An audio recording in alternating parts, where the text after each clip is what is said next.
I stole a banker from National Bank of Commerce, and I stole one from Regions. Even here in this area that we're in, a lot of people still don't know who A.G. Gaston is. I bring his name up because his book Green Power, is a powerful book. A, to get the attention of Mayor Arrington, and then to convince Mayor Arrington and some others at City Hall that we needed a one-stop for small business finance and related technical assistance. And that was what the BBRC was based on. Everything that you're doing moving forward, because you bring so much value to the world. You've done it for A.G. Gaston and so many others. Now it's time that we start, doing that for you. And we got to give you your flowers, consistently. Now more and more opportunities for people who are inside corporate structures and government structures to just be honest and be truthful and just, and stand on truth.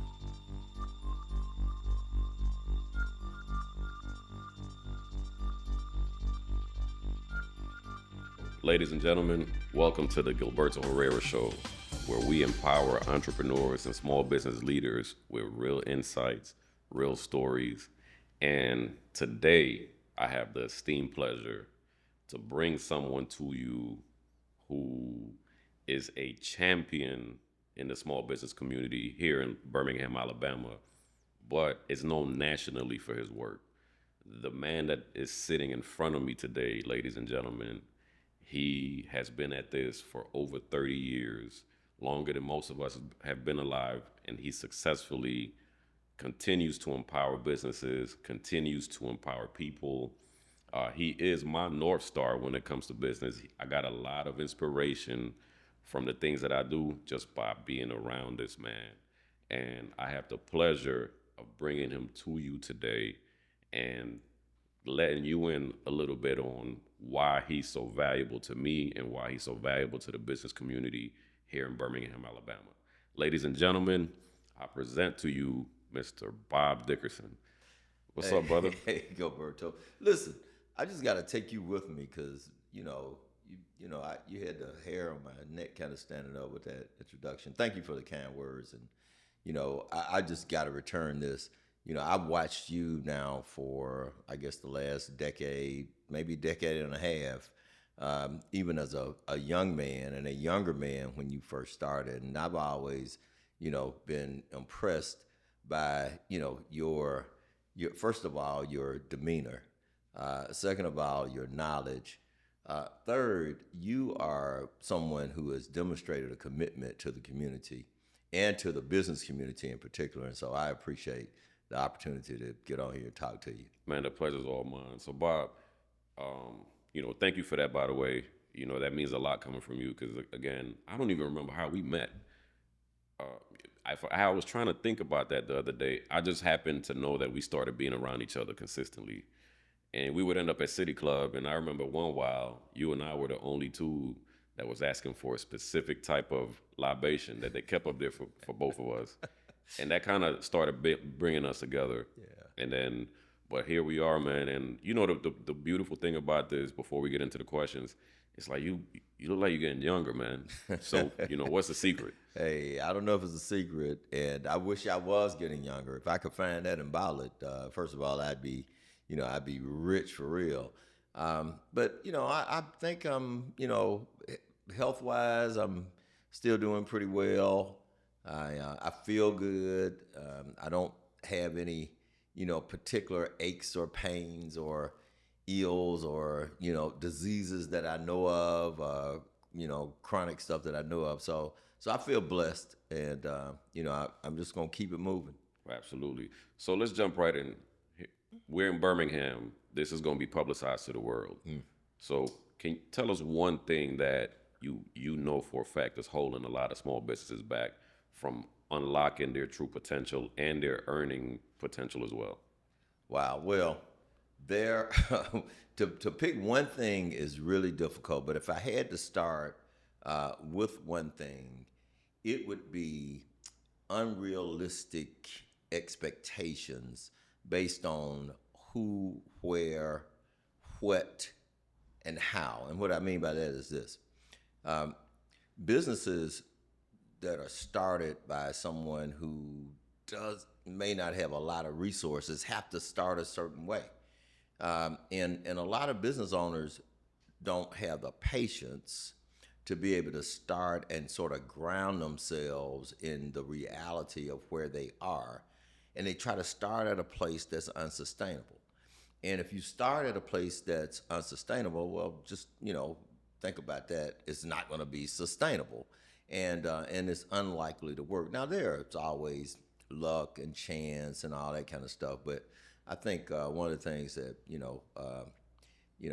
preparation and luck, can equal success, but you got to be prepared.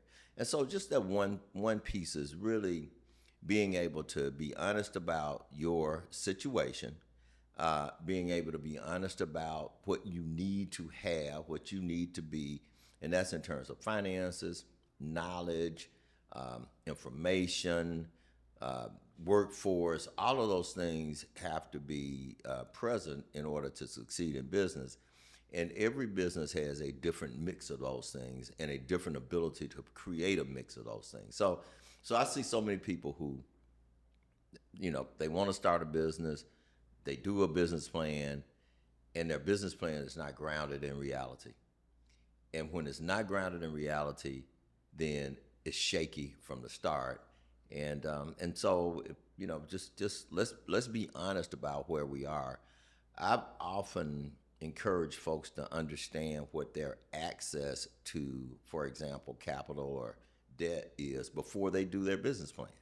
Because if I do a business plan that requires me to have $300,000 and I have $100,000, then there's a mismatch already. My business plan doesn't line up with where I am in terms of my ability to invest in and grow the business. Got you. So for those that are not familiar, you founded the BBRC, which stands for the Birmingham Business Resource Center. You also run the A.G. Gaston Business Institute, the A.G. Gaston Conference, all of these things, tied around helping the small business community. And I saw an interesting picture the other day of when you first got your start.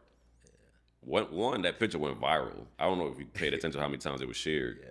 So it was really inspiring. And second of all, I didn't get a marquee when I was a banker and I first started. So, I got a chance to see, a little bit about your start, because we tend to forget that you had to start somewhere because you've been at this successfully for a while and everybody kind of looks at you as the North Star.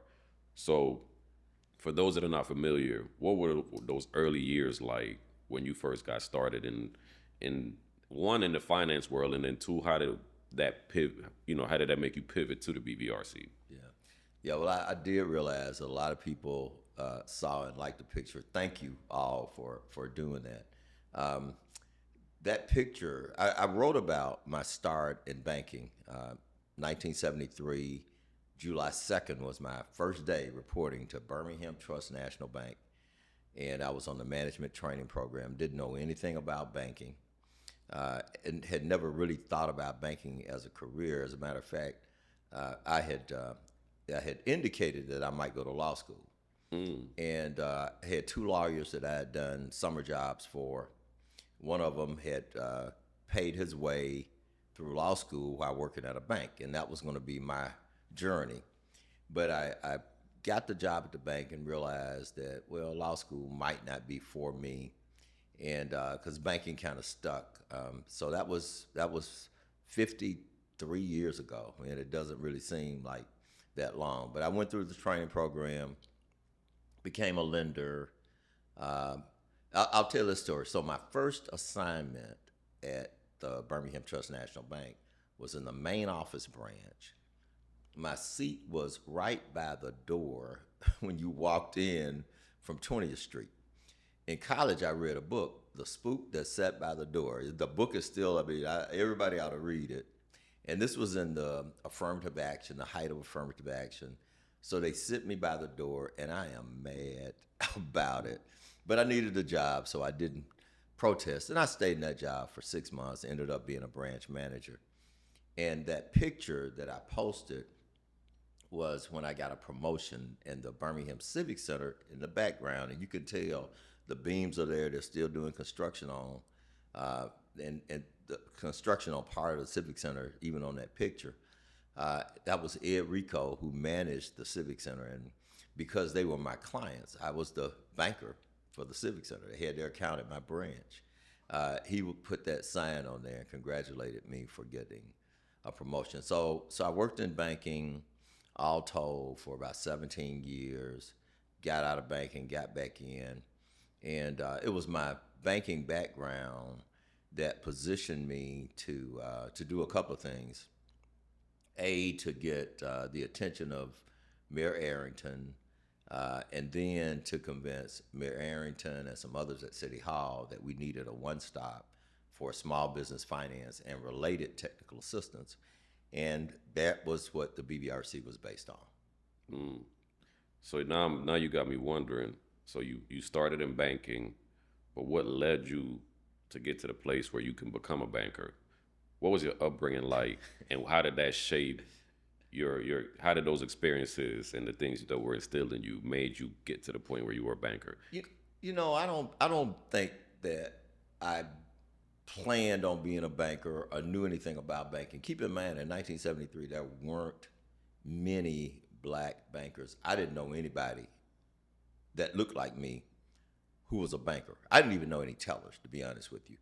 And so banking was something that I never thought about.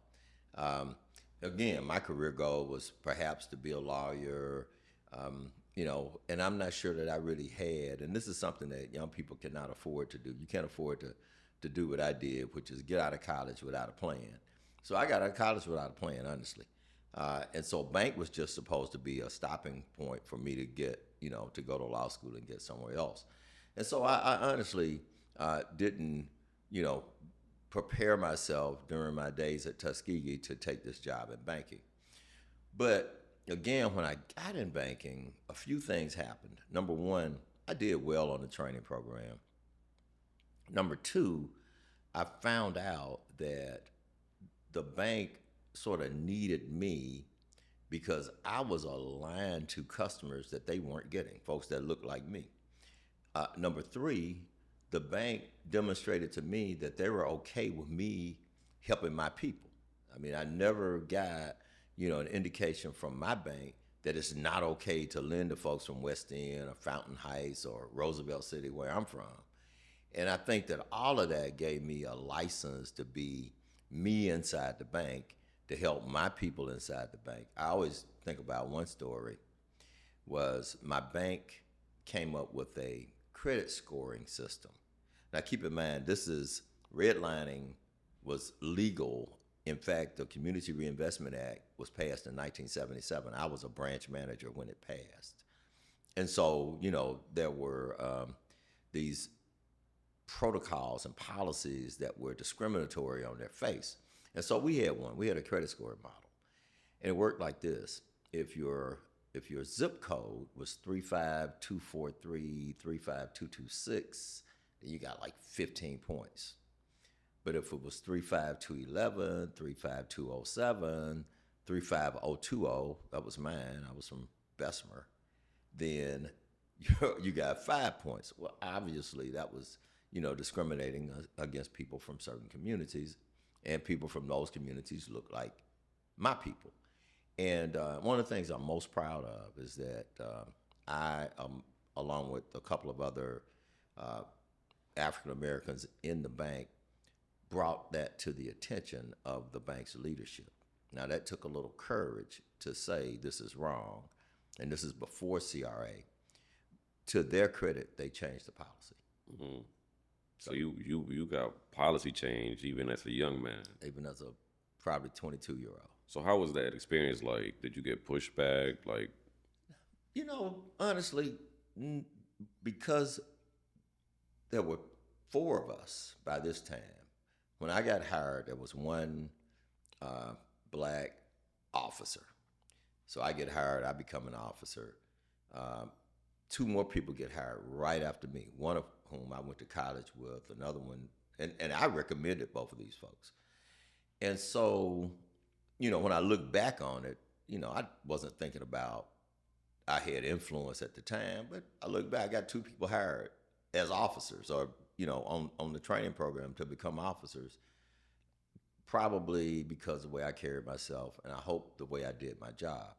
And so to be able to have these four folks who now have the respect of the higher ups in the bank uh, to say we don't think this is a good policy, and have the bank respect that, accept it, and change it, that was quite an accomplishment looking back on it. At the time, we just wanted to make sure that we could get our folks loans, and we didn't have to penalize them and have them have a lower score because of their zip code, because that was going to hurt our ability to be able to make loans in West End and Bessemer and North Birmingham. So that was sort of it. I had another situation on the training program where one of the officers in the installment loan department tried to, I guess he thought he could pull something over my eyes, and he said, we don't know the race of the borrower. It doesn't say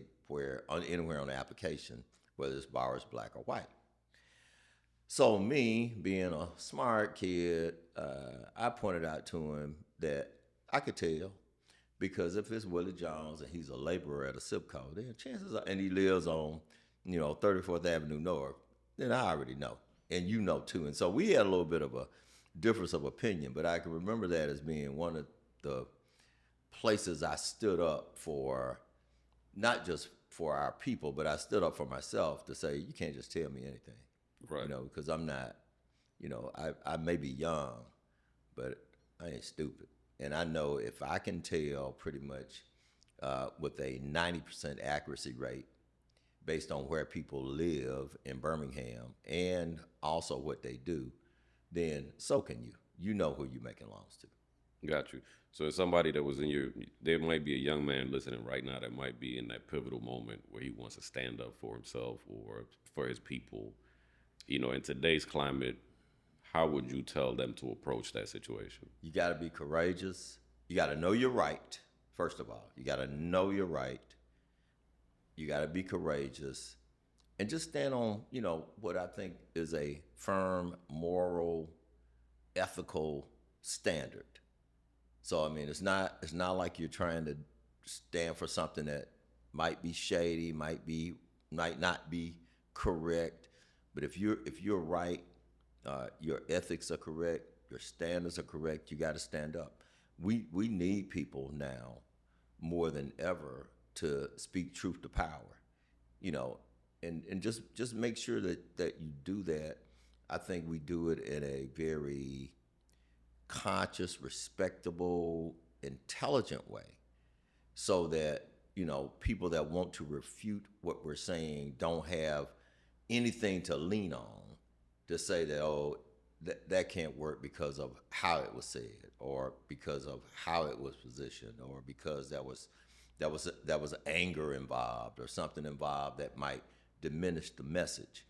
And so just make sure that we're clear. But I think that there are now more and more opportunities for people who are inside corporate structures and government structures to just be honest and be truthful and just, and stand on truth.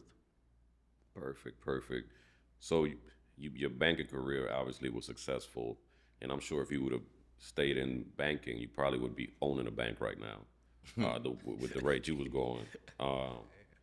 What was that defining moment for you that made you pivot from banking to go to where we are today in your office at the BBRC?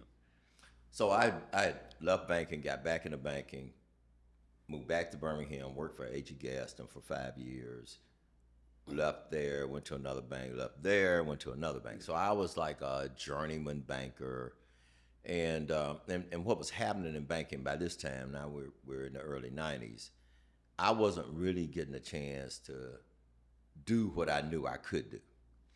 For example, next to the last bank I worked for, I encouraged them to start a community development area. All the banks got them now. Some banks had them then. And I said, we should start community development. You should make me a senior VP and put me over it. I know all this stuff. Well, they passed on that. And they basically soured on me because I was aggressive, because I wanted to have a more successful career.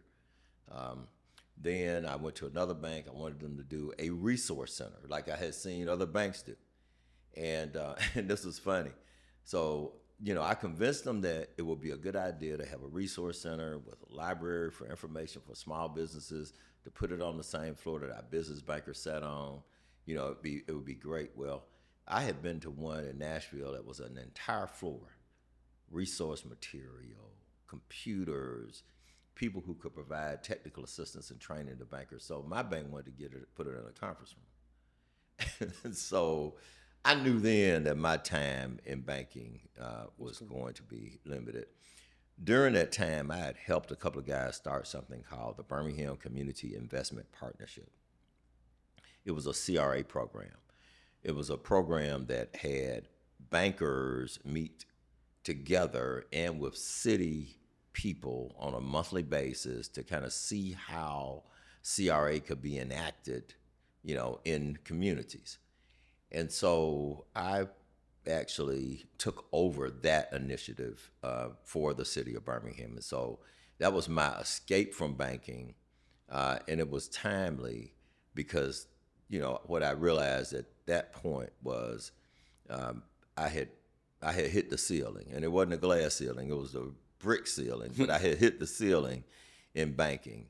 And so, getting out of banking, being able to run the Community Investment Partnership allowed me again to have the ear of Mayor Arrington and other people like Mark Smith, who was over economic development for the city, Bob Land, who was over community development for the city, Walter Harris, who was chief of staff. And so I was given the opportunity to talk to these folks on a monthly basis, and I was encouraging them that we needed this one stop for small business finance and related technical assistance, that businesses that were nascent, fledgling startups needed more than just a small loan. Because if you gave them a small loan and they couldn't get a contract, or they didn't have a good business plan, or they weren't being continually nurtured and guided, then not only was the loan in jeopardy, the business was in jeopardy. And so that after a year of, sort of beating that drum, they heard me and funded the BBRC, and we're still around. Perfect. What's interesting to me, even here in this area that we're in, a lot of people still don't know who A.G. Gaston is. I bring his name up because his book, Green Power, is a powerful book. And I read it at least once a year. Mm-hmm. And oftentimes, like even with successful people, when I bring his name up, they're like, "Who's that?" And I'm like, "You clearly don't live in Birmingham." But then I go to like the Atlantas of the world, and the successful, wealthy people that I talk to, they know who A.G. Gaston is. They bring his name up. Yeah. So why do you think that is? Oh, I think it's education. I think that, and one of the things that I, as you know, have tried to do is to make sure, I'm sorry for turning around, excuse me, to try to make sure that nobody ever forgets who this man is. But, A.G. Gaston was, success, he embodied success that we all could achieve because in a lot of ways, even though he became a multimillionaire, serial business owner, wildly successful, he was still every man.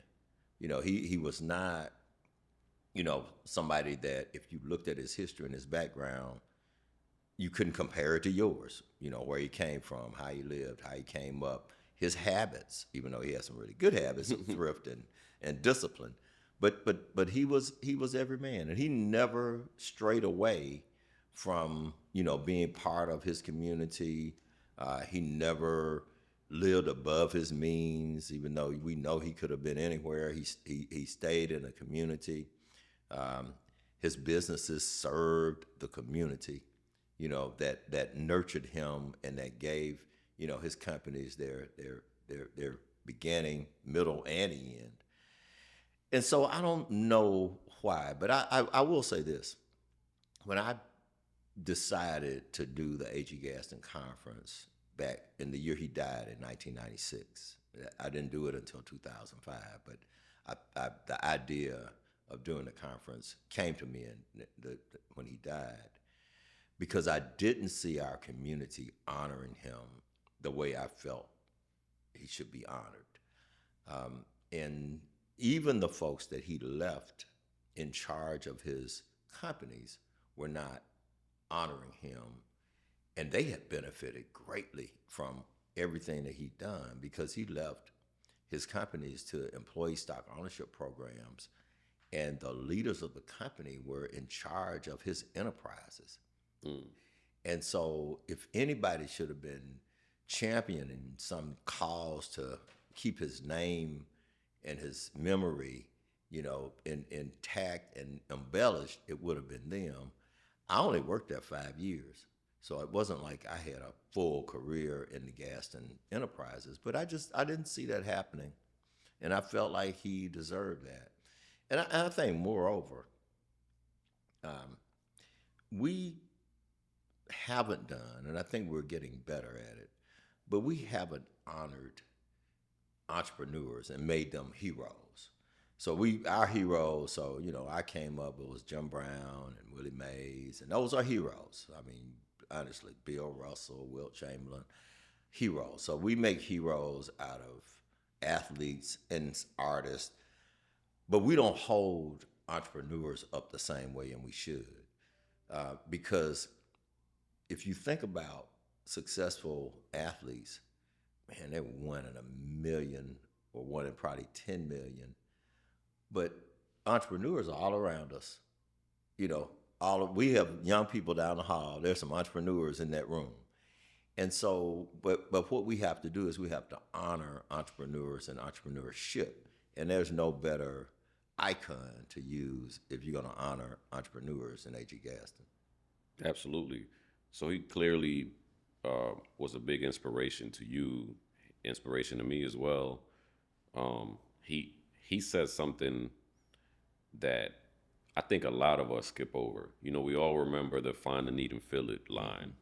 But what stood out to me most in that Green Power book is, and I say this all the time, there is no black power without green power.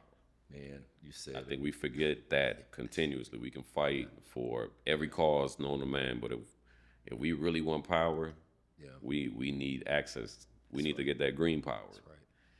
I wrote a piece, and the piece basically says that A.G. Gaston had an answer for closing the racial wealth gap: green power. So, you think about it. We want to close the gap, and we, and whether I don't know that we need to get fixated on a gap. We need to get fixated on achieving green power.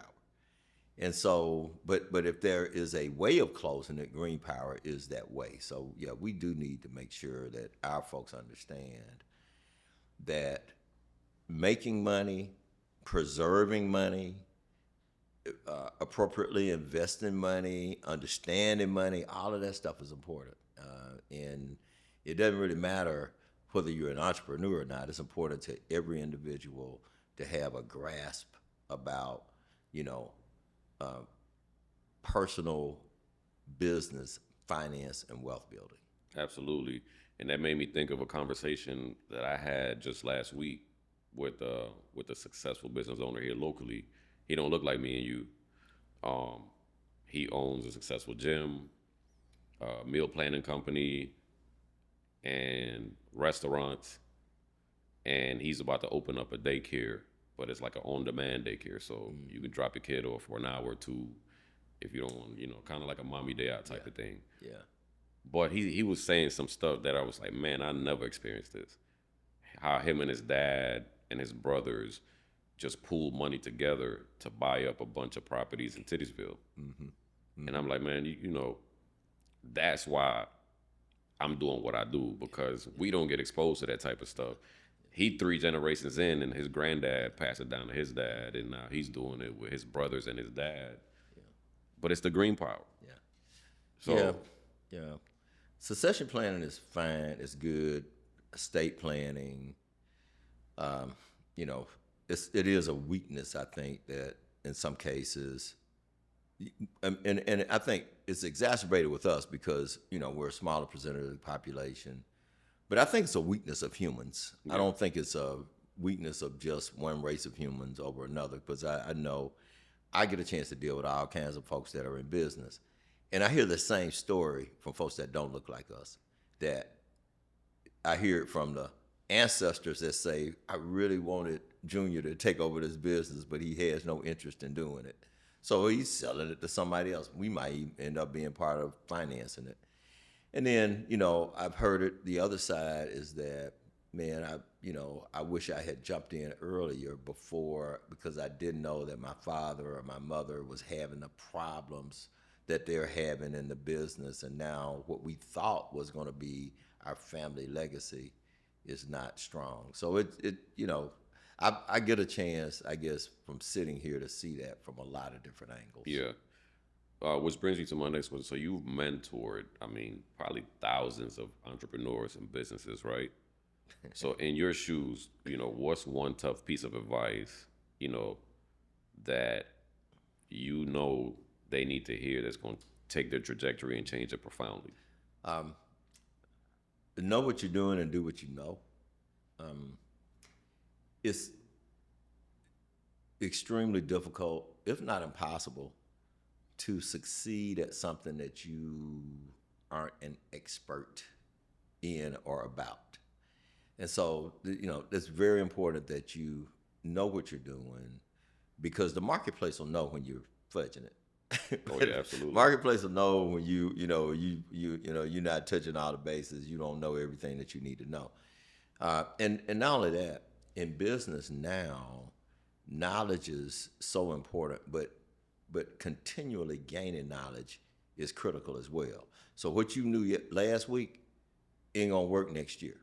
And what you knew 5 years ago, probably obsolete by now. You better keep adding to your knowledge and to your ability to take the information that you're getting and now interpret it a different way, use it a different way, let it move you in a different way. And so that's, those are things that I see as being key for folks who, are on a good trajectory and they want to stay on it. Got you.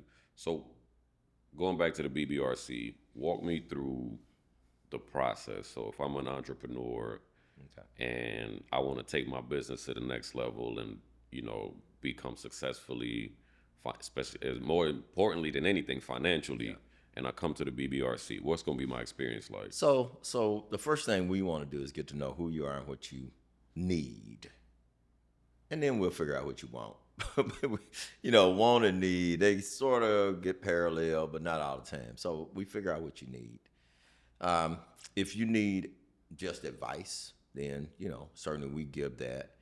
If your need for advice is something technical that we don't know, I guarantee you we know someone who does. And, people tend to help our clients that we refer to them, and they don't always charge them either. So sometimes that help, can be gratis.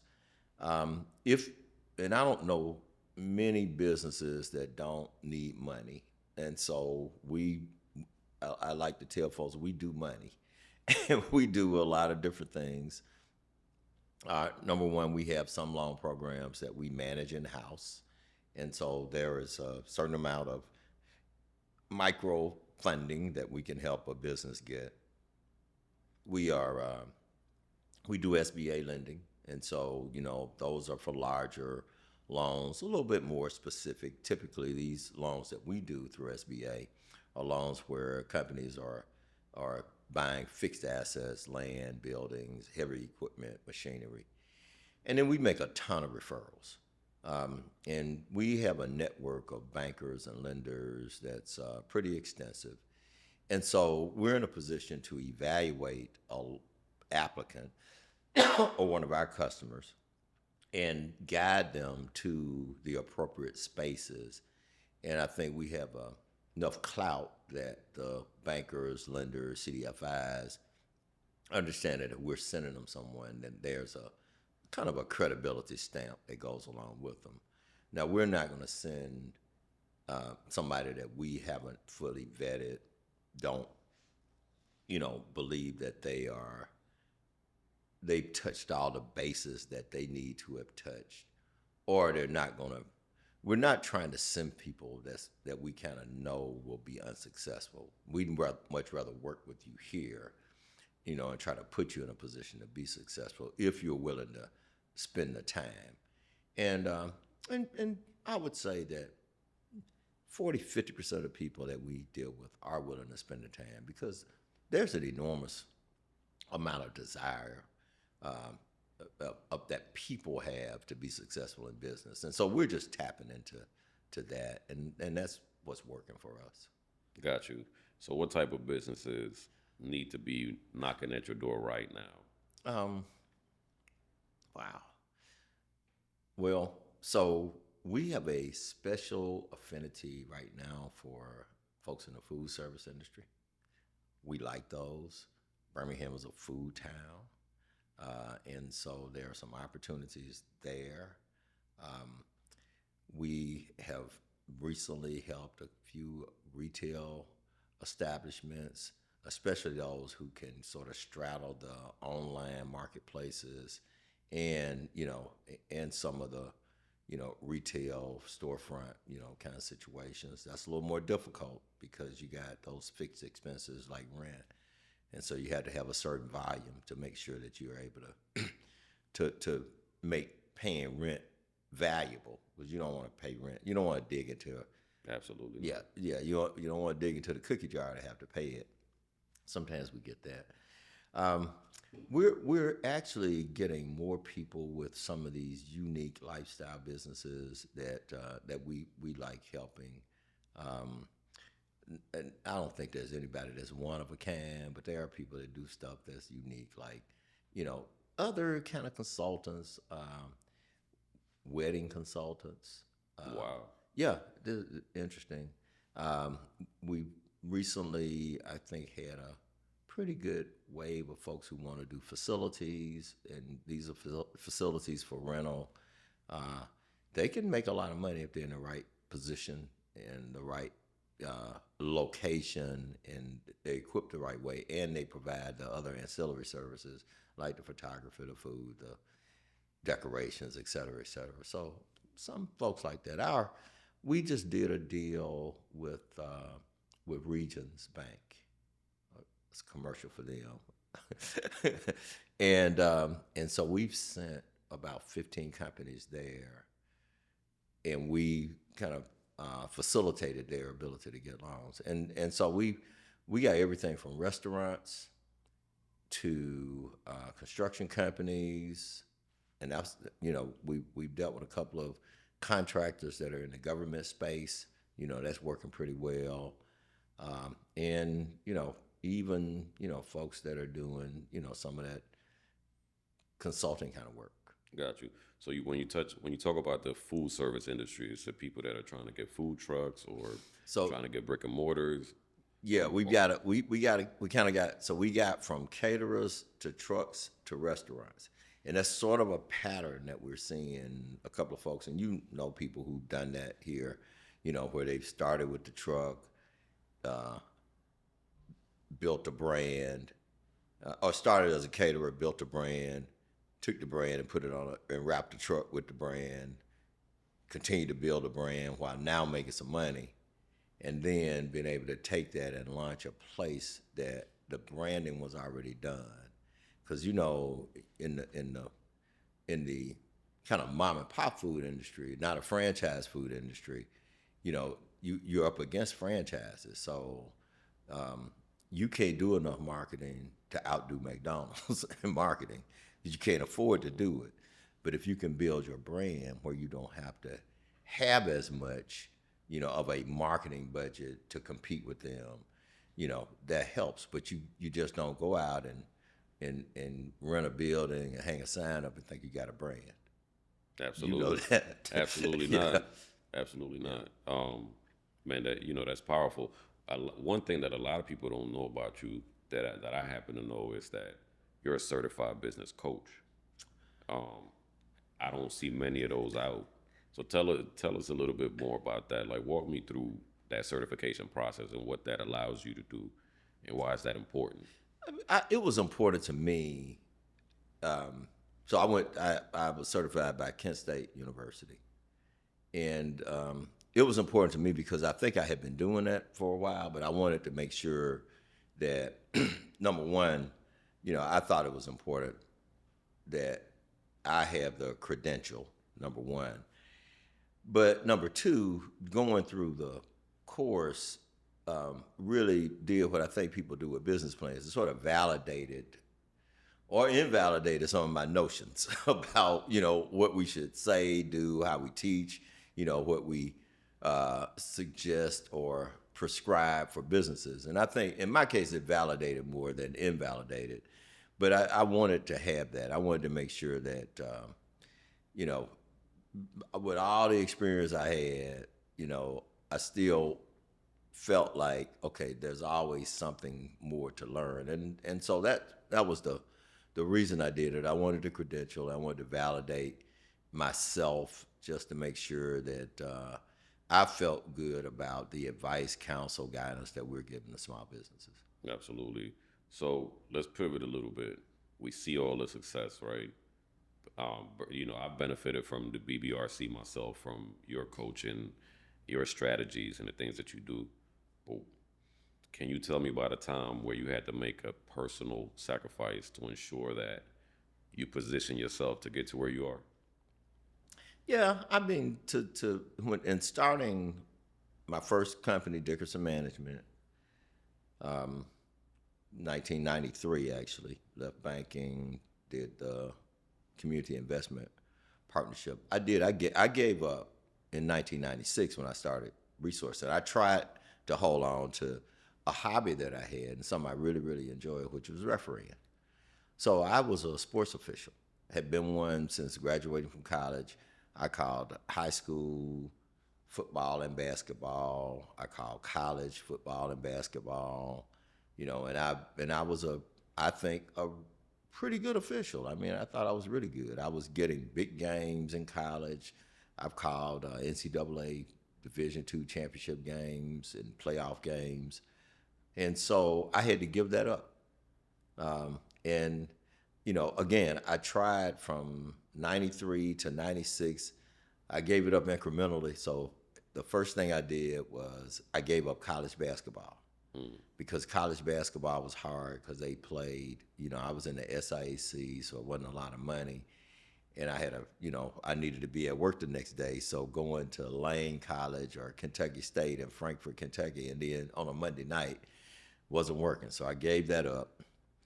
And I kept college football and high school basketball and football. Well, sooner or later I had to give up high school, period, because there were meetings and there was a lot of games and so I finally just stuck to football, college football, and I did 13 straight Saturdays.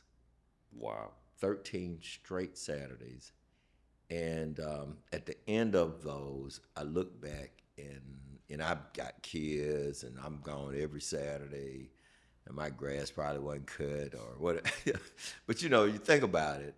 So, even though I really, really enjoy doing it, for me to be able to focus my attention on BBRC and all the other things that I was involved with and, with my family, I needed to give that up. So it was a bit of a sacrifice. When I look back on it, I don't mind. I mean, I did it for 20 plus years.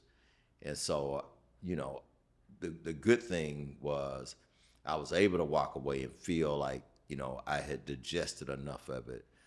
And I'll just say I was a good official. I knew I was pretty good. So ain't nobody complain about you in bad calls. Sometimes, but sometimes, well, people always complain. Yeah. But no, I grew up, my dad was a coach. We grew up with sports. So you kind of know, I mean, I won't say every game I had was good. When you, yeah. You know when you messed up. So. Yeah. So sticking to that. So what's one question you wish more people ask you? One that truly allows you to share something meaningful about, the work that you do? Now, I think one that you asked earlier, what would be on the tombstone or epitaph? What do you like to hear people say about you? And I was able to say it a couple of times. Recently, back in March, I got a Lifetime Achievement Award from the National Community Reinvestment Coalition. And I was able to reflect on what I said at my father's funeral. I reflected on the book of Matthew, let he who is first among you be your servant. And so if there was a mantra that I would like, to have, is that, I'm serving the community and benefiting from being a servant in ways that are unimaginable. So I appreciate being able to serve. I appreciate people calling on me and asking me to serve. I try not to turn folks down when they need me or want me. Sometimes I probably overload myself, but it's just really good to feel needed, to feel wanted, and to look back and say something I did, was beneficial in that person's career or that person's life. Man, that's amazing, because I know I definitely benefit from you. When you think about success, right, especially in business, we see you, man, you probably hit the golf course more than anybody I know, right? You have the freedom to sit on various boards. You have the freedom to travel, be a grandfather, a father, and you have the ability to live life to its truest form while still operating, the BBRC, the Age of Gaston Conference, the Age of Gaston Institute. For those entrepreneurs or business owners or just people in general that are watching, how do they position themselves to attain that level of success and freedom? Wow, well, that's just a blessing. To be able to, you're right, to be able to control my own schedule, do the work, and do the play. And so it's just really a blessing. Part of why I think over the years I've been able to do that kind of is around the folks that I've brought to partner with me inside the company. So I've had some good folks here. Some have been with me for way more than 20 years. Had a dinner last night with our loan originators, and we've been together 28 years. Wow. I think Connie's been here 28 years, and others, So really, I get a chance to stand in front of the audience and take the pictures and make the speeches, but they're behind the scenes carrying a big piece of the workload. And so the I guess advice is that nobody is not a one-man show or one-woman show. There's got to be some folks in your corner standing beside, maybe even behind you, that's helping to make it happen. And they're committed to doing an excellent job, and I'm committed to staying out of their way and letting them. Got you. So you said a key thing, bringing on people and putting them in areas where they're great at and letting them operate in their genius, and you stay away. That's right. That's right. Yeah, Did you start out with a big team, or was it just you in the beginning?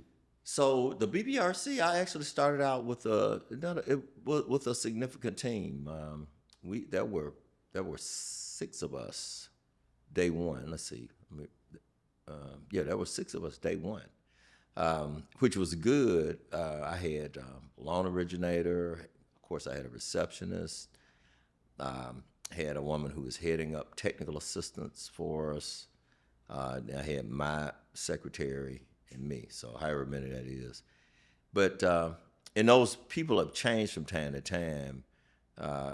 Within the first year, I was able to go out and get 2 bankers, which was a big steal. I stole a banker from National Bank of Commerce, and I stole one from Regions, and that was like a big shot in the arm for the BBRC, because all of a sudden now we got me, ex-banker, kind of seen as a banker, but I got 2 established bank professionals to come on the team. And that was a really big deal for a nonprofit, back in those days.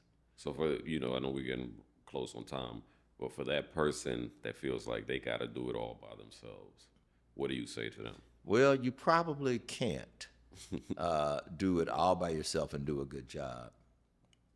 Technology is really helping, and I know a lot of folks now are figuring how to use technology versus people. And that's fine if you can master that. You're never gonna hear me say hire somebody you don't need, because you got to pay them. And the biggest cost to most businesses are personnel costs.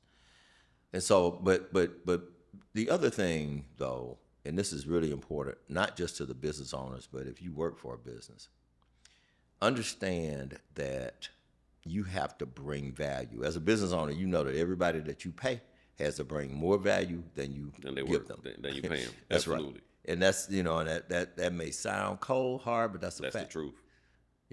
And so if you work for someone, and let's just say you make $200 a day, then you, at the end of the day, you should think, did I make my company $500 today? $400 today? $180 today? Because what happens is, if you make 200 and you produced 180, you're forcing the owner's hand in 2 ways.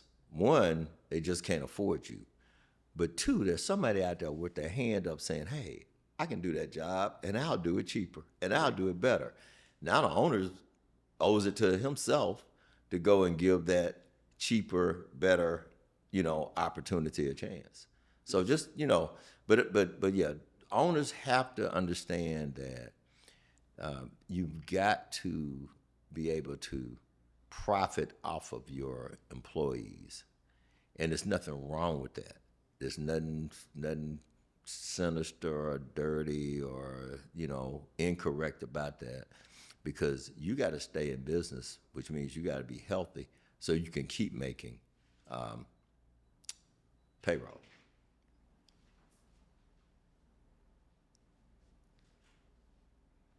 All right. So hey, you good? Just relax. We're good. Okay. So as you can see, he's a busy man. So close it, Bob.